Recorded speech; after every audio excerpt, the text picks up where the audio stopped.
Bonjour chers élèves, j'espère que vous allez parfaitement bien là où vous êtes. Et c'est certainement chez vous, n'est-ce pas? Je me présente, je suis professeur Wafa El-Lioui, professeur au lycée qualifiant Hassan II Laayoune, délégation de Laayoune. Et je suis heureuse aujourd'hui de vous accueillir dans un nouveau cours, celui de l'activité de langue, qui est la deuxième partie des figures de style, les figures de l'amplification et les figures d'opposition.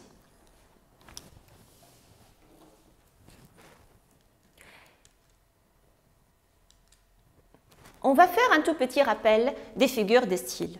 Alors, qu'est-ce que j'entends par les figures de style? Une figure de style est un procédé linguistique qui donne une expressivité particulière au propos, que ce propos soit écrit ou qu'il soit oral. Dans les figures d'opposition, on va traiter les trois types qu'on a, l'antithèse, l'oxymore et le chiasme. Déjà, on a vu l'antiphrase. Commençons par l'antithèse. L'antithèse, c'est une figure d'opposition qui consiste à mettre en opposition deux pensées ou deux idées pour mettre en valeur un contraste fort. Alors, si on prend le mot antithèse, vous pouvez voir qu'il s'agit de l'anti. Anti, c'est un préfixe qui veut dire le contraire, et thèse, ce que je comprends par le mot thèse, c'est une idée, une pensée. Donc, antithèse, c'est deux pensées antithétiques. Exemple, autrefois, j'étais libre. Maintenant, je suis captif. Vous vous rappelez, c'est une phrase qui n'est pas extrêmement extraite de l'œuvre Il était une fois, le dernier jour d'un condamné. Il se sentait libre avant sa condamnation à mort. Et maintenant, il est captif. Donc, on a deux idées contrariées. J'étais libre et je suis captif. Deuxième exemple, je vis au milieu de l'éclat de la fortune et je ne puis disposer d'un sou. Alors, il vit en pleine fortune, mais il n'a même pas un sou. Donc, ce sont deux idées antithétiques. On passe à l'oxymore. L'oxymore, c'est une figure de style qui relie deux termes juxtaposés et opposés pour parler d'une même réalité ou même chose. Exemple, Sidi El-Arafi est un voyant aveugle. Rappelez-vous de la boîte à merveilles de Sidi Mohamed lorsqu'il a rencontré Sidi El-Arafi. Et en faisant sa description ou son portrait, il était un homme, un voyant aveugle. Si je prends cet exemple, voyant, c'est un adjectif qui qualifie que la personne elle a la possibilité de voir. Et aveugle, c'est tout à fait le contraire. C'est quelqu'un qui ne peut pas voir. Donc ce sont deux termes antithétiques, opposés, mais qui sont juxtaposés. Ça veut dire que le premier terme il est juste à côté du deuxième terme. L'exemple suivant, un mort vivant. Troisième figure d'opposition, c'est le chiasme. Qu'est-ce que j'entends par le chiasme? Le chiasme, il consiste à reprendre dans une seconde partie d'une expression les termes de la première, mais à l'envers. Exemple, il faut manger pour vivre et non pas vivre pour manger. Alors, si je prends ce modèle, il est sous forme, on peut obtenir la forme suivante. Elle est écrite sous la forme suivante. A, B, B, A. Vivre pour manger.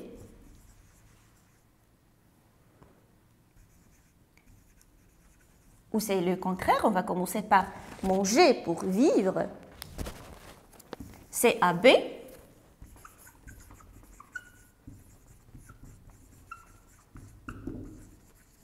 Et non pas vivre pour manger. Alors, on a A, c'est manger, B pour vivre. Ça devient B vivre pour manger. C'est le chiasme. Autre exemple, bonnet blanc et blanc bonnet.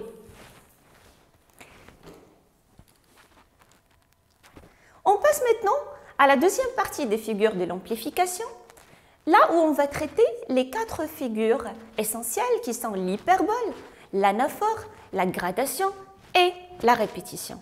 Alors commençons par l'hyperbole.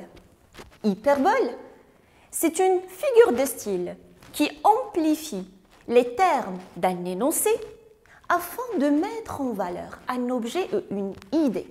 Alors déjà, quand je parle du verbe amplifier, ça veut dire je suis dans l'exagération.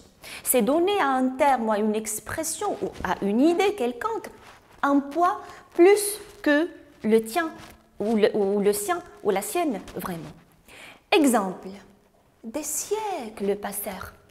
Alors c'est un extrait de la boîte à merveilles. Quand Sidi Mohamed revenait du Msid et il n'a pas trouvé sa mère qui est allée avec les Laïcha, vous vous rappelez, n'est-ce pas? Alors, il était chez lui et il a passé presque une demi-heure ou une heure, donc c'est un temps limité. Mais pour lui, l'absence de sa mère, c'était comme si c'était des siècles qui sont passés.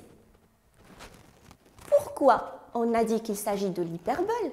Parce qu'il s'agit d'une exagération, d'une amplification. Deuxième exemple, la tempête de pleurs et de vociférations s'intensifia. Alors il y avait des pleurs, il y avait des cris, il y avait des vociférations. Mais est-ce qu'on peut pleurer des tempêtes? Alors la tempête, c'est quelque chose de très exagéré. Donc il y avait des tempêtes de pleurs. Pour dire quoi? Pour dire qu'il y avait beaucoup de pleurs.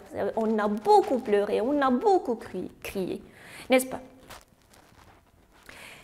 On passe maintenant à l'anaphore.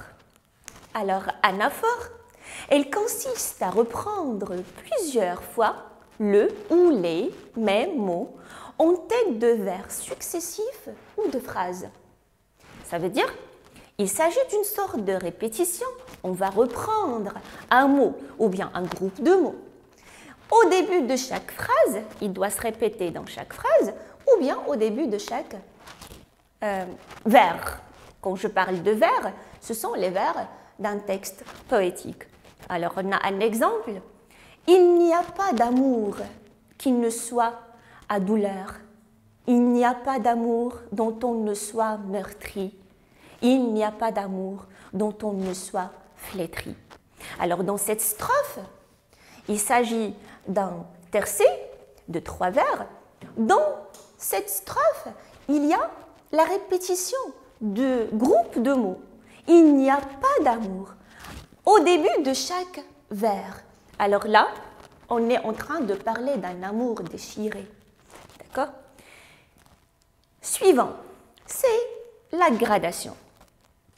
La gradation, elle ordonne les termes d'un énoncé selon une progression, qu'elle soit croissante ou décroissante. Déjà, dans le mot gradation, il y a une sorte de hiérarchie, il y a une sorte d'échelle. Donc c'est un ordre d'ailleurs, c'est un ordre qu'il soit d'une façon croissante ou d'une façon décroissante, ascendant ou descendant. Exemple, va, court, vole et nous venge. Alors si je prends cet exemple, on a va,